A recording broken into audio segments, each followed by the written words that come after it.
much to everybody who's been watching and commenting. I really appreciate all the feedback. A lot of you really enjoyed the interracial romance and fandom video, and that makes me really happy because I had a lot of fun making it and putting all the clips together, and I hope to do more videos like that. A lot of people have asked for me to continue on this series, and while I won't be doing it in a series way, I am going to be doing more candid vlogs and blogs about different topics. I actually have some lined up for the future, so I will be continuing to have these kind of like interactive social conversations. And I really want to say just again, thank you so much to everyone who's been taking the time to watch the videos. I know they're long, and I know that a lot of it is just, you know, this face, and I'm very sorry for that too.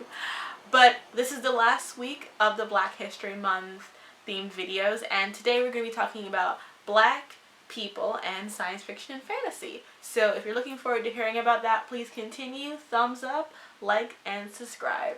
So whenever it comes to the issue of diversity in film, television, books, etc., a lot of the pushback you'll get from people is just saying, well, if you want diversity, why don't you go out and write your own books or make your own screenplays and produce your own work?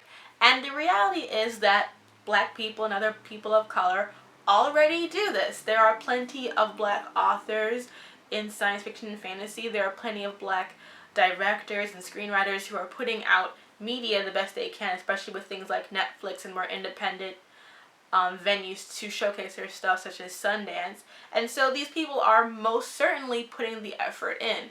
It still does not mean that they are going to get the accolades they deserve, as we've seen this year with Oscar So White, with performances like Michael B. Jordan in Creed. He wasn't nominated for anything, while Sylvester Stallone, who I definitely did enjoy in the movie, still got nominated for Best Supporting Actor, even though he was one of 4 white people in the movie, but he was the one who got a nomination. Straight Outta Compton was completely ignored. Other trans people have been removed from performing their songs at the Oscars. So the problem is not that we don't produce these things. It's either that when we do produce things, they're still ignored.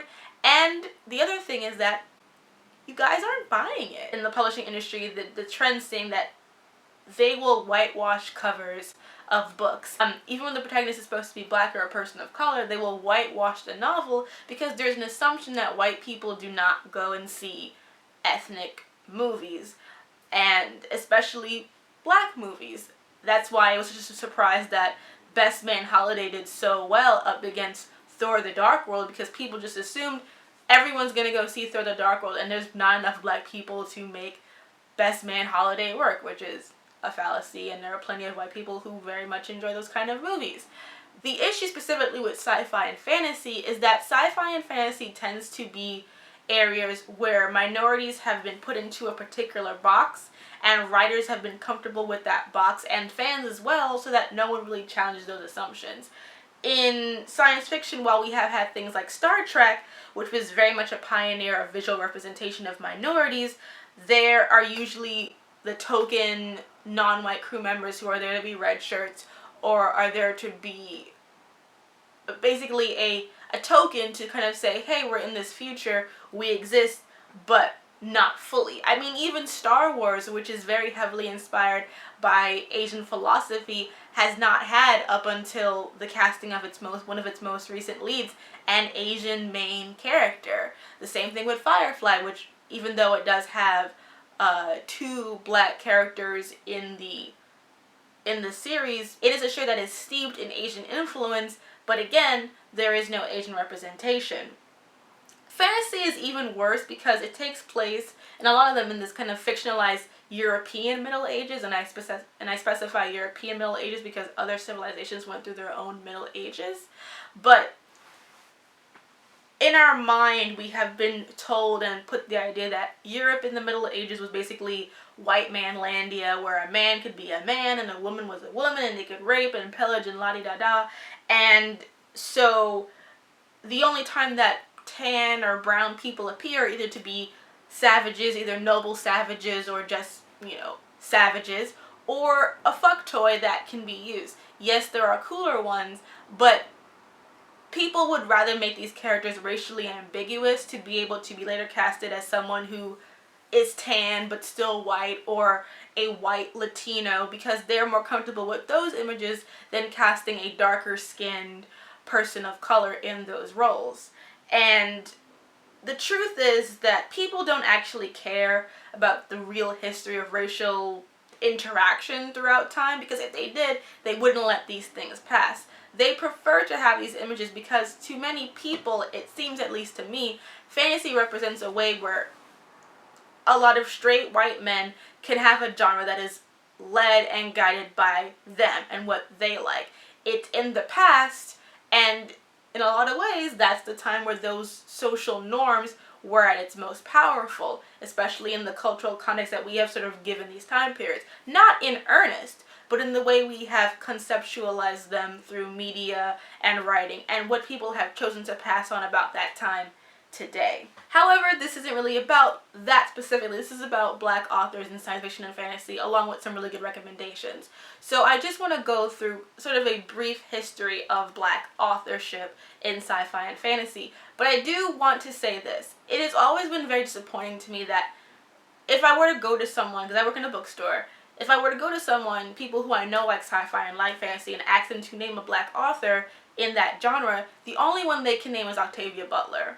And that's not shade to Octavia Butler. She is brilliant. She was given a MacArthur Genius Award, and she was a sci-fi author, and she was a Black woman.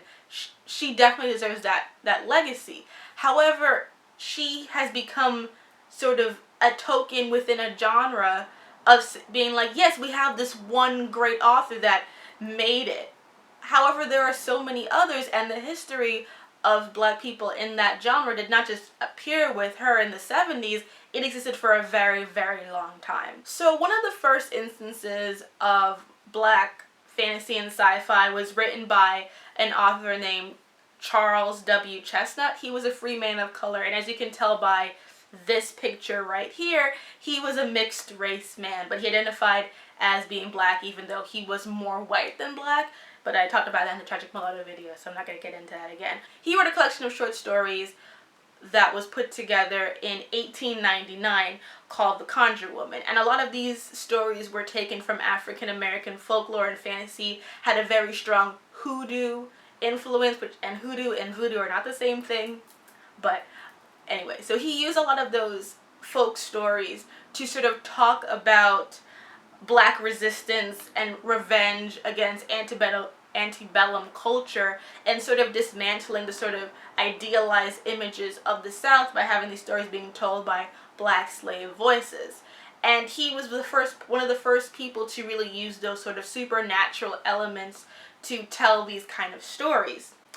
In 1902, Of One Blood was published by Pauline Hopkins, who is a very big literary name in that time period, and she talked about a man. The main character's name is Ruel, and he goes to Ethiopia because he wants to basically steal treasure and become rich off of it. He has no really care about his Blackness. He doesn't really think much of Black history, and when he goes there, he discovers this secret, hidden, technologically advanced civilization hidden in Ethiopia, and he starts to slowly come to understand both his place and the place of Blackness, and come to appreciate his race in a way that he never could before. It's one of those books that is really about forming the Black identity outside of what we have been constructed to believe about it.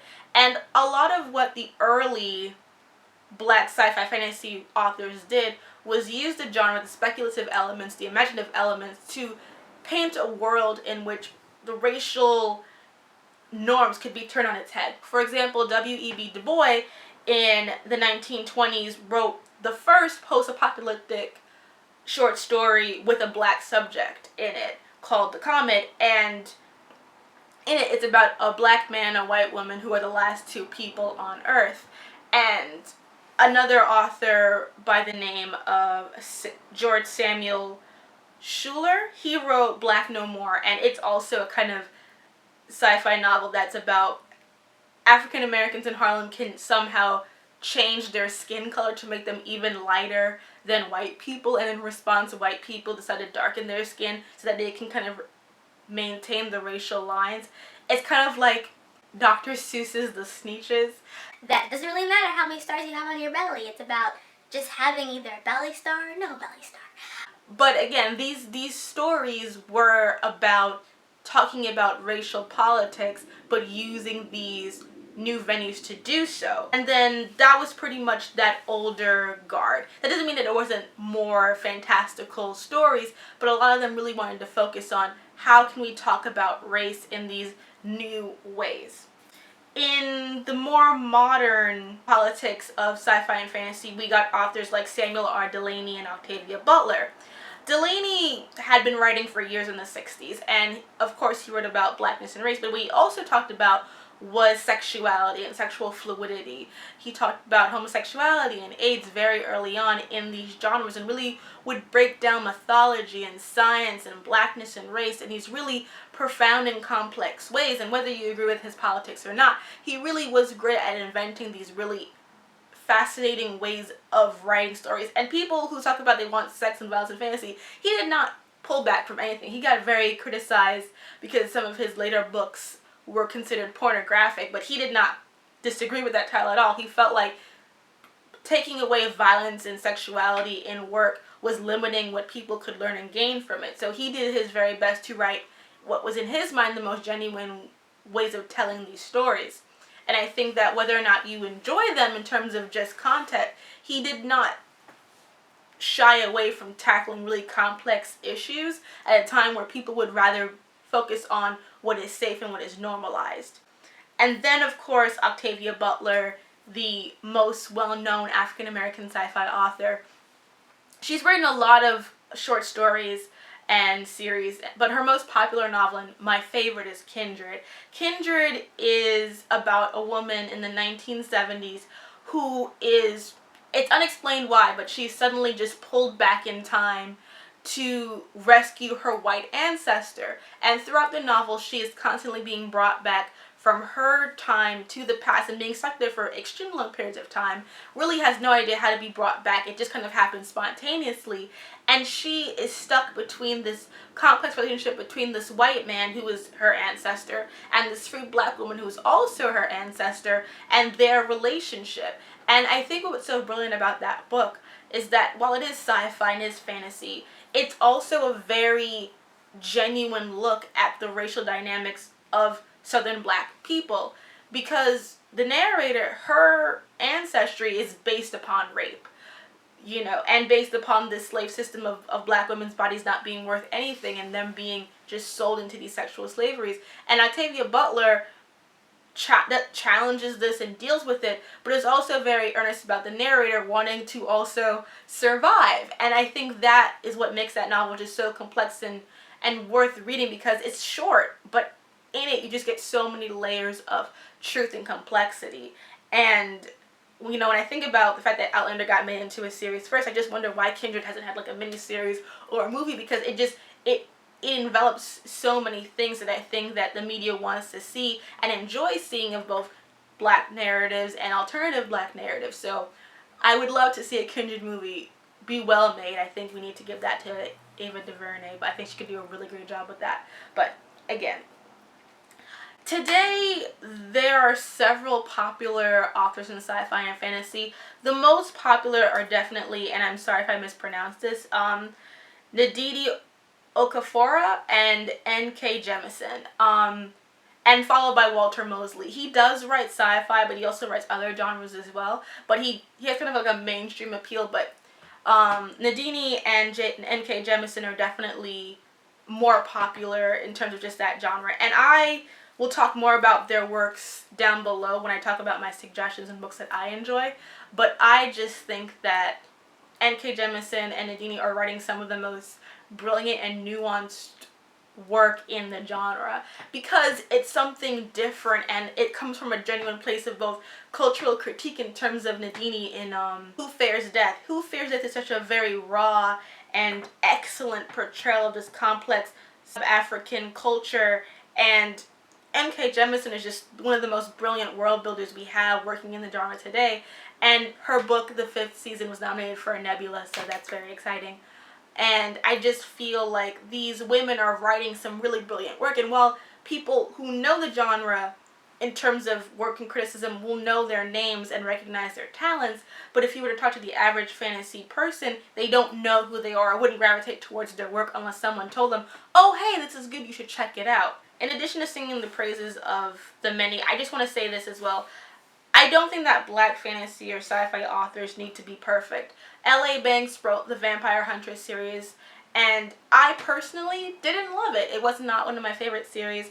It definitely has a readable value, and at the time it was important to me because I wanted to see a black woman with dreadlocks as the main vampire slayer, but they were very much on par with sort of the very traditional romance, very sexual, but not very plotter, well canonized, very unlikable protagonist, supernatural, paranormal fantasy. And that's okay.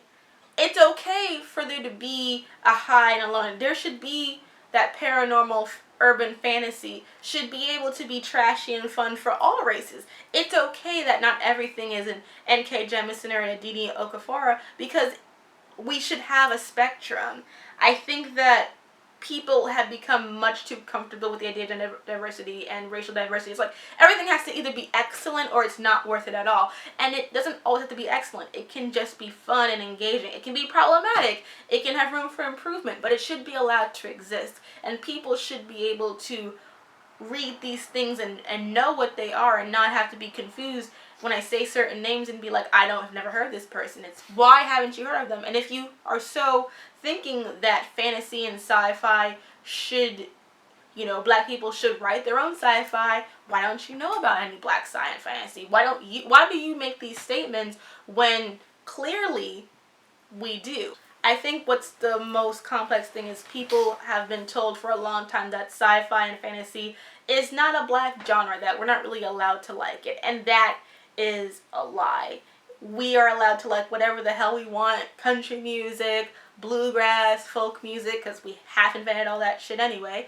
But sci-fi and fantasy, we have been a part of it from the very beginning, and we continue to grow with it. And so right now I'm going to give you some of my recommendations and a listing of just general authors that you should totally check out because they rock, or they could just be fun for you. Who cares? Try something new. Okay, so I'm going to talk about some of my favorites and then give you just an overview of some really good ones that I think are fun to check out. So I think my favorite books that I've read recently in sci-fi and fantasy that was written by black authors. So I think, of course, Kindred, I talked about earlier, by Octavia Butler. Just brilliant, so well written, short and concise.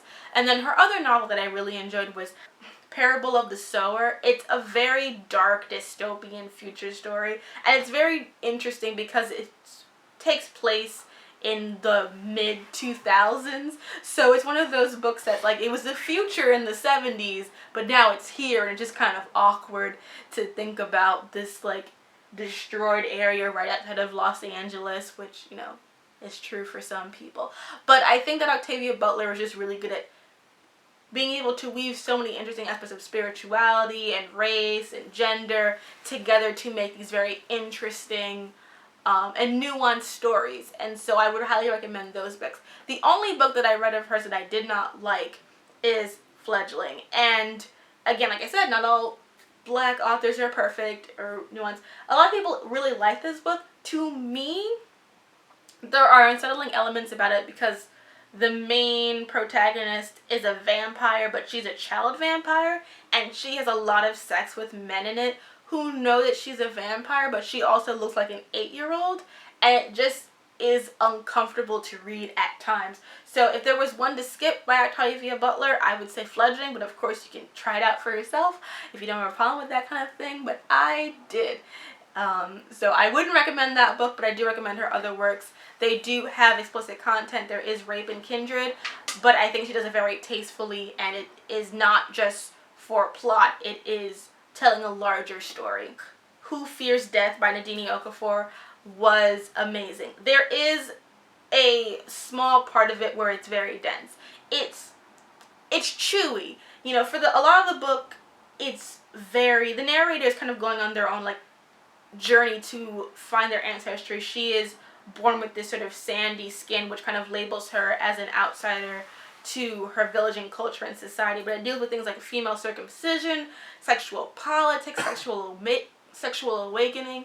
There's a lot of really interesting stuff going on in the novel, and I just feel like it was worth reading in full because it just gives you this really interesting perspective in that culture. But there is a small part in the middle that's very chewy. Like, you need to really be committed to finishing it because the ending is very satisfactory, but there is a part in it where you're just kind of like, okay, this is good stuff, but can we sort of move forward? I see Akita, which is about an albino girl who kind of finds herself being brought into a magical school. It's a YA book. It's much softer, but again, very interesting, very much steeped in African mythology and folklore. I also read the Cambon Chronicles by Jamie Reed. They are a YA series about this this black female lead who falls in love with this white supernatural creature. He's an incubus, and it was very good because she very much works against the typical YA constraints, so she just instantly falls in love. She's very cynical. She does like him. They do have that connection, but Reed does a really good job of allowing the character to feel very human and genuine in the supernatural world. And I also feel like she's not afraid of things like sex, but it's not over the top, like, we have to be, it's very natural, very normal, very YA, but smart. She really gets into the mind of what it is to be a smart and sometimes douchey teenage girl. I think she does a very good job of making the protagonist be someone who is smart and capable, but kind of an asshole, but in an asshole-ish way that someone who is smart would be. So I think if you like young adult literature and that kind of paranormal romance, that's a really good choice. Moses, Man of the Mountain by Zora Neale Hurston is sort of one of the odd ones in there because it is a reworking of Moses, taking more of that kind of hoodoo flavor. A lot of the earlier supernatural sci-fi works dealing with black rise was very hoodoo based and trying to get to that hoodoo voodoo root that many people from the Caribbean, some of us call it obia in Jamaica, and St. Lucia call it obia, flavor to it. And I think Moses, Man of the Mountain was very interesting. It does have it's not religious in that way that you need to enjoy Exodus, but I think if you are someone who enjoyed The Prince of Egypt for just being a very well done narrative about that story, you would enjoy this. The only thing about it is that it is written in a very southern black dialect. So if you are not open to it, it would be a hindrance to you as the reader, but I think she does a very good job of making a very nuanced argument. And I think one thing that's important to know about the context of this novel is that for her, Zora Neale Hurston was kind of on the outsets of the Harlem Renaissance because she did not believe that we needed one leader to kind of lead us out. And of course, being a woman, she also knew that many of these leaders would be men. So this book is in many ways a critique of that, as well as it is a reimagining and a retelling of the Moses Exodus story. Brown Girl in the Ring by Nalo Hopkinson. Brown Girl in the Ring is, again, has those very obia, Jumbie elements to it. It's a lot of fun. The main protagonist is a teenage mother. It's a very dark story. It's very dystopian elements to it. I will say that a lot like Nnedi Okorafor's book, it has very chewable moments, but it's a very satisfactory book once you get through it. It has a lot of really good stuff to say about sort of relationships and those dark elements and those dark places it takes us to.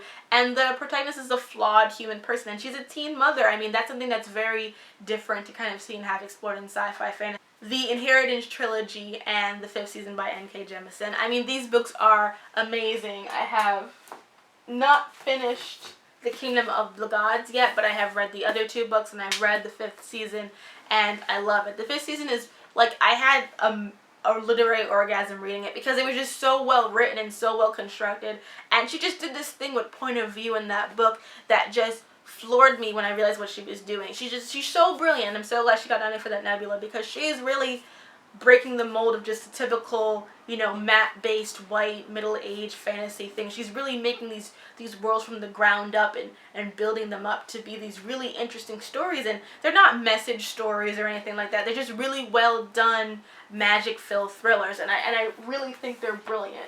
Even though I am not a fan of L.A. Banks overall, her legend stories are worth checking out if you like urban fantasy romance, because they're very much that genre. And I think that for me, and I like a lot of urban fantasy books, there's a certain point where the story goes on for too long. I think it was 13 books long.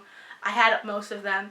And there's just a point where the protagonists were no longer enjoyable because they were just so righteous and good, and you just were kind of like, whatever, guys. Like, you kind of were rooting for Satan in the book for a certain point because the antagonist was Satan. And I just remember just feeling like, you know, I don't say that the devil should win, but y'all are being real assholey right now. But it was a lot of fun. But it has to have those moments where you kind of hate everyone in the book that's good. And then, of course, there is Octavia's Brood, which is an anthology. I actually reviewed it in Bust magazine a few months ago. It's a very fun anthology. It is more social justice leaning. It's very much trying to use the genre to talk about different things. And it's taken from authors of all different backgrounds. It's not just a black sci-fi book. And it has like zombie apocalypse stories, angel stories. It's a lot of fun. I would really check it out. In non-black authorship, I would highly recommend the Rivers of London series by Ben Aronovich. These books are so much fun and so engaging. Like, as much as I love The Magicians, and I really, really do, I think these are better because the protagonist is a lot more likable, and this deconstructs a lot of magic ideas and uses a lot of the same kind of like realistic magic qualities that people really like in The Magicians. But again, more likable characters, much more diverse. So I really think that if you like The Magicians and you like that kind of more realistic based fantasy and urban fantasy, you would really like this book. And this was actually an example of the books that I was talking about earlier where the main character is black, and when they sort of brought these books to the US, they put a person's face on it, but they made it so that you couldn't tell what race the person was, and he was holding a gun. And that was really weird because these books take place in London. That's why they're called the Rivers of London series, and detectives in London and cops don't carry guns. So that just made no sense. But these books are really, really good. I highly recommend them. The next one is coming out in June 2016, so you have time to catch up. They're not super long, but they're really good. And then also Libba Bray, who I think is like one of the best YA authors around right now, period. She wrote the Diviner series, which has it has Asian characters, Chinese specifically, not to generalize, has Chinese American characters, has a black character, has a lot of LGBT characters, and Beauty Queens, which is kind of more a satire story, had a lot of women from different ethnic backgrounds and disabilities and all those kind of things mixed together. It was very amazing. I recommend both of those series. And then Tamara Pierce, her books are also very diverse, especially the Circle of Magic series. I would highly recommend those. Those are the ones I wrote down and remember that I actually read and really, really enjoyed. I will list all the synopsi for them below and links to them if you want to check them out. And thank you so much for watching these videos. I hope that you got something out of it. I got a lot out of it from making them.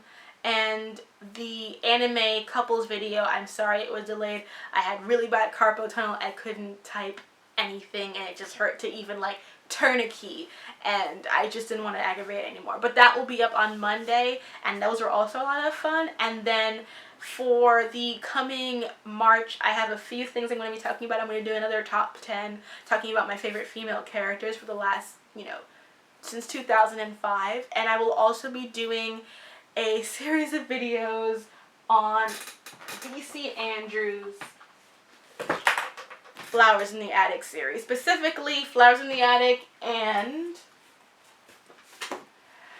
Petals on the Wind. I actually have the entire series, and I can't believe I'm reading these books, but here I am, and these are the Whitest books I have read recently. I mean, if you look at the picture of these characters, I don't know if you can really see it clearly. I don't want to make the camera go out of focus, but like the whitest people on earth. I think that these books are still so popular even though they came out in the 70s, and I just don't really get why they're so popular, but at the same time, I read this one and I bought the other 3, so clearly there's something about them. I'll think more about it before I make the video.